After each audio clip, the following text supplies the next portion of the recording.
Hello guys, how are you. आप देख रहे हैं केमिकल पॉइंट। मैं हूं अनीश कुमार। आज हम लोग इस वीडियो में क्लास 11th केमिस्ट्री के first chapter some important basic concept of chemistry के अगले टॉपिक केमिकल लॉ के बारे में बात कर रहे हैं, केमिकल कॉम्बिनेशन लॉ के बारे में बात कर रहे हैं। तो जब लास्ट वाली वीडियो हुई उसमें हमने आपको लॉ ऑफ केमिकल कॉम्बिनेशन का पहला जो लॉ था, लॉ ऑफ मास कंजर्वेशन, उसके बारे में मैंने आपको बता दिया।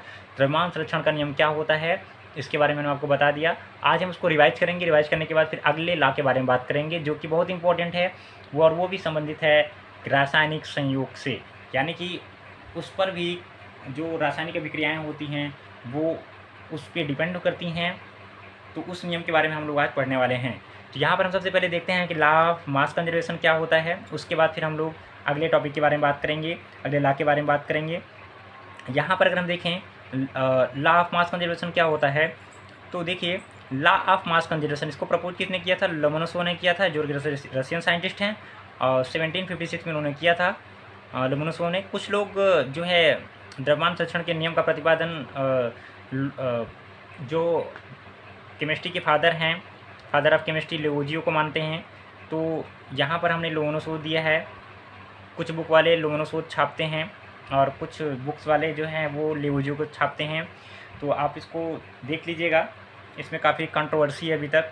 तो यहाँ पर हम देखते हैं कि जो लॉ ऑफ मास कंजर्वेशन है वो प्रपोज किया था लोमोनोसोव ने, जो कि रशियन साइंटिस्ट थे 1756 में।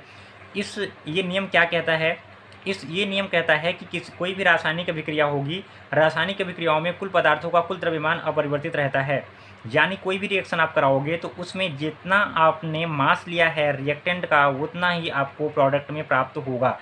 एग्जाम्पल हमने आपको पीछे वाली वीडियो में बताया था कि अगर हम AgCl का रिएक्शन कराते हैं सोडियम नाइट्रेट के साथ में, तो प्रोडक्ट के रूप में आपको सिल्वर नाइट्रेट और NaCl मिलता है।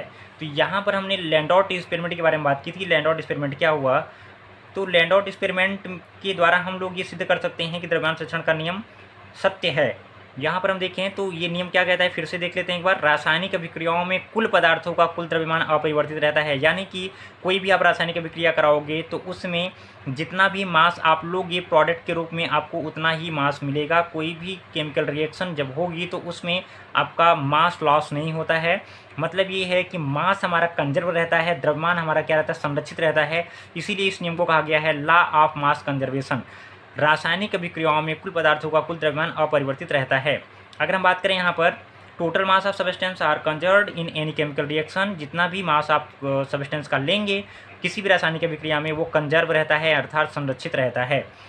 यहाँ पर अगर हम देखें तो total mass of substance before reaction equal to total mass of substance after reaction, यानी कि रिएक्शन के पहले आपने जो मास लिया हुआ था रिएक्शन होने के पहले एज ए रिएक्टेंट, उसका मास, और रिएक्शन होने के बाद अभिक्रिया होने के बाद टोटल मास ऑफ सब्सटेंस उतना ही मिलेगा। दोनों क्या होंगे? इक्वल होंगे।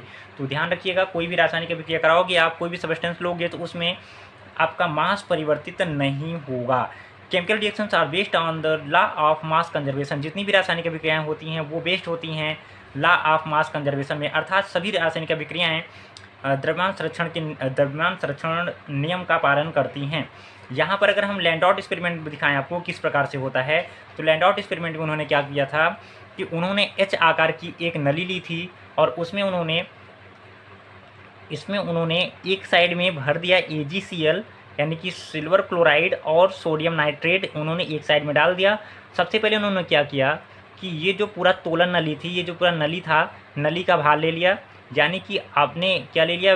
वेट ऑफ ट्यूब, जो आपने ट्यूब ली है उसका वेट ले लिया आपने, प्लस वेट ऑफ सब्सटेंस यानी कि AgCl का वेट, और क्या लिया आपने?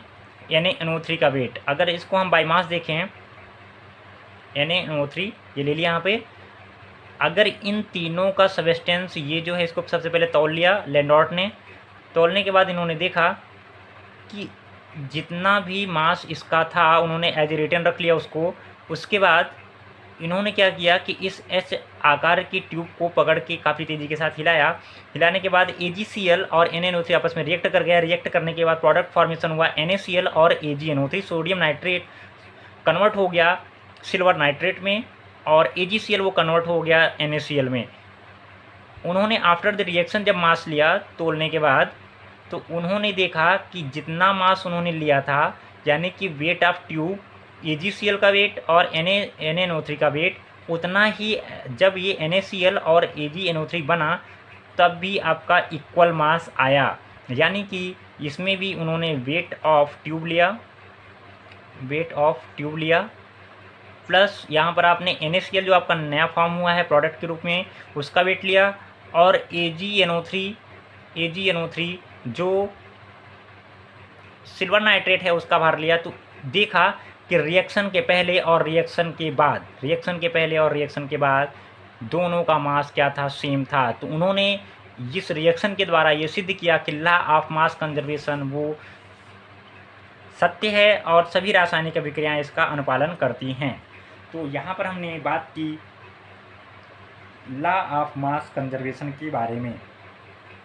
अब हम लोग आज की इस वीडियो का जो सबसे इम्पोर्टेंट पार्ट है लॉ ऑफ कांस्टेंट प्रोपोर्शन यानी कि सेकंड लॉ के बारे में बात करने वाले हैं। पहला लॉ क्या था, लॉ ऑफ मास कंजर्वेशन, जिसके बारे में अभी हमने देख लिया। अब हम लोग बात करते हैं सेकंड लॉ के बारे में, लॉ ऑफ कांस्टेंट प्रोपोर्शन, स्थिर अनुपात का नियम क्या होता है। तो यहाँ पर अगर हम देखें स्थिर अनुपात का नियम प्रपोज्ड बाय जेल प्रुस्ट, जो कि फ्रेंच साइंटिस्ट है, 1797 में उन्होंने प्रपोज किया। जेल प्रुस्ट ने, प्राउस्ट भी बोलते हैं, आप हिंदी में देखेंगे तो इसको प्राउस्ट बोला जाता है, प्रपोज्ड बाय जेल प्राउस्ट ने इस नियम को दिया था। कौन सा नियम है, लॉ ऑफ कांस्टेंट प्रोपोर्शन, स्थिर अनुपात का नियम है, जो कि जेल प्राउस्ट के द्वारा, जो एक फ्रेंच साइंटिस्ट थे, 1797 में उन्होंने लॉ ऑफ कांस्टेंट प्रोपोर्शन को प्रपोज किया। ये लॉ क्या कहता है अभी हम देखते हैं। ये लॉ ये कहता है कि एक यौगिक में निश्चित प्रकार के तत्व निश्चित भार अनुपात में संयुक्त रहते हैं। बहुत इंपॉर्टेंट है, छोटी सी लाइन है लेकिन इसका बहुत बड़ा यूज है। एक यौगिक, मान लीजिए आप कोई एक कंपाउंड लेते हैं तो उसमें जितने भी तत्व होंगे वो एक निश्चित भारा अनुपात में एक दूसरे के साथ में संयुक्त रहते हैं। देखिए, प्रत्येक यौगिक का रासायनिक संगठन निश्चित होता है जो बनने की विधि या सोर्स पर निर्भर नहीं करता है। अगर हम देखें, एक एग्जाम्पल लेते हैं यहाँ पर वाटर का। वाटर अगर हम देखें तो उसका फार्मूला आप लोग जानते हैं कि H2O होता है। इसमें भार के अनुसार अगर हम देखें तो ये 2:1, आप वाटर किसी भी सोर्स से लेंगे। क्या बोल रहा है, ये बोल रहा है कि प्रत्येक यौगिक का रासायनिक संगठन निश्चित होता है जो कि बनाने की विधि या सोर्स पर निर्भर नहीं करता है। यहाँ पर अगर H2O में देखें तो ये भार अनुसार हाइड्रोजन और ऑक्सीजन, इसमें दोनों में जो भारानुपात संबंध है वो हर जगह सेम रहेगा। अब वो सोर्स पे निर्भर नहीं करेगा कि वाटर आप कहाँ से ले रहे हो, टैप वाटर ले रहे हो, सी वाटर ले रहे हो, पॉन्ड वाटर ले रहे हो, कहाँ से वाटर है आप ले रहे हो, इस पर ये निर्भर नहीं करता है कि जो कॉन्स्टिट्यूएंट पार्टिकल हैं इसके, हाइड्रोजन और ऑक्सीजन, इनमें भार समान रहेगा। वो आप इसे किसी भी विधि द्वारा बनाइए या किसी भी सोर्स से प्राप्त करिए वाटर को, उसमें हमेशा अनुपात यही रहेगा। यानी कि अनुपात क्या रहेगा, स्थिर रहेगा। इसीलिए इसको बोला गया है स्थिर अनुपात का नियम, लॉ ऑफ कांस्टेंट प्रोपोर्शन। यानी कि इनका जो अनुपात है वो हमेशा क्या रहेगा, निश्चित रहेगा। अगर हम देखें, प्रत्येक यौगिक का रासायनिक संगठन निश्चित होता है जो बनने की विधि या सोर्स पर निर्भर नहीं करता है। एग्जाम्पल अगर हम देखें तो CO2 में कार्बन और ऑक्सीजन भारात्मक रूप से 3:8 में होते हैं। 3:8 में होते हैं, यानी कि कार्बन और ऑक्सीजन का जो भारात्मक अनुपात होता है वो 3:8 में होता है। यहाँ पर अगर हम देखें, जो CO2 के बनने की विधि या सोर्स पर निर्भर नहीं करता है। H2O में अगर हम देखें, जैसा कि हमने अब आपको बताया था कि H2O में जो भारात्मक अनुपात है वो किस प्रकार से है, 11.1% हाइड्रोजन और 88.9% ऑक्सीजन। ध्यान से देखिएगा कि हाइड्रोजन जो होगा H2O में वो होगा आपका 11.1%। इतना कम क्यों आ रहा है, आप सोचोगे कि इसमें तो H2 है, जब 2 है तो इसका जो भार है वो ज़्यादा होना चाहिए, लेकिन ऐसा नहीं होता है। आप जानते हैं कि जो हाइड्रोजन का भार होता है वो 1 होता है। तो यहाँ पर आप देखेंगे कि और ऑक्सीजन का जो भार होता है आप जानते हैं वो 16 होता है। तो उसके अकॉर्डिंग आपका ऑक्सीजन का जो मास होगा, जो भार होगा वो ज़्यादा होगा एज कम्पेयर टू हाइड्रोजन। तो अगर हम देखें तो सभी ऑर्गेनिक कंपाउंड्स इस नियम का पालन करते हैं, चाहे वो ऑर्गेनिक कंपाउंड हो या इनऑर्गेनिक कंपाउंड हो, सभी लॉ ऑफ कांस्टेंट प्रोपोर्शन के नियम का पालन करते हैं। तो यहाँ पर कहने का मतलब है, लॉ ऑफ कांस्टेंट प्रोपोर्शन के कहने का मतलब है कि जितना भी आपका कंपाउंड होगा, कोई भी कंपाउंड है, उसमें जितने भी एलिमेंट होंगे वो एक दूसरे के साथ एक निश्चित भारात्मक अनुपात में संयुक्त रहते हैं। एक निश्चित उनका भारात्मक अनुपात होता है जो कि उनके बनने की विधि या सोर्स पर निर्भर नहीं करता है। एग्जाम्पल आपने देखा H2O और CO2 का। तो यहाँ पर आज हमने बात की लॉ ऑफ कांस्टेंट प्रोपोर्शन की, जिसको कि प्रपोज किया गया था जेएल प्रुस्ट के द्वारा। और ये क्या कहता है लॉ? स्थिर अनुपात का नियम है। तो आपको समझ में आना चाहिए कि कंपाउंड में जितने भी एलिमेंट होते हैं उनमें उनका भारात्मक अनुपात क्या होगा? हमेशा स्थिर होगा। भारात्मक अनुपात क्या होगा? स्थिर होगा। तो क्या कहता है ये नियम? फिर से एक बार देख लेते हैं। एक यौगिक में निश्चित प्रकार के तत्व निश्चित भारानुपात में संयुक्त रहते हैं। यानी कि कोई भी आप यौगिक लोगे, उसमें एक निश्चित प्रकार के जो तत्व होंगे जिससे मिलकर वो कंपाउंड बना होगा, उसमें भारात्मक अनुपात क्या होगा? निश्चित होगा। तो यहाँ पर आज हमने देखा लॉ ऑफ कांस्टेंट प्रोपोर्शन और लॉ ऑफ मास कंजर्वेशन। तो नेक्स्ट वीडियो में हम लोग अगले लॉ के बारे में बात करेंगे।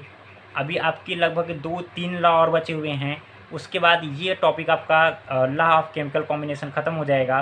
फिर अगले टॉपिक के बारे में बात करेंगे। तो मिलते हैं नेक्स्ट वीडियो में नेक्स्ट लॉ के साथ में। तब तक के लिए थैंक यू, टेक केयर।